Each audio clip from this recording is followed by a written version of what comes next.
అమ్మా, నేను 200 కథలు చదివాను, ఓ 4000 డైలాగులు చెప్పాను, పనికి మాలిన పాటలు పాడాను. ఏది నా బ్రతుకును మార్చలేదు.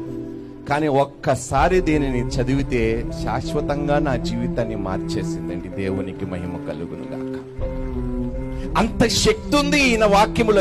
ఎందుకంటే ఆది యందు వాక్యము ఉండెను, వాక్యము దేవుని యొద్ద ఉండెను, వాక్యము దేవుడై ఉండెను. ఈరోజు అదే వాక్యము మన నోట దేవుడు ఉంచాడండి. అది పలకమంటున్నాడు దేవుడు. నువ్వు నోరు బాగుగా తెరువు. నేను దానినే, మనం దేనికోసం తెరుతున్నామండి నోర్లు? పనికి మాలిన పనుల కోసం, పనికి మాలిన మాటల కోసం. కానీ జీవము కలిగిన మాటలు పలకండి క్రైస్తవులారా. నువ్వు పలికితే చీకటిలో ఉన్నవాడు బ్రతుకు బాగుపడతాదన్నా కూడా నోరు మెదపకుండా మనం బ్రతుకుతున్నామే.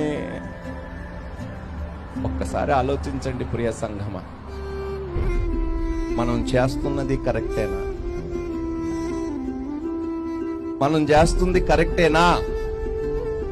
మౌనంగా ఉండటం వలన క్రైస్తవ్యానికి లాభమా నష్టమా? చెప్పండి. మంచి చెయ్యటము తెలిసి కూడా చెయ్యకపోవటము పాపము.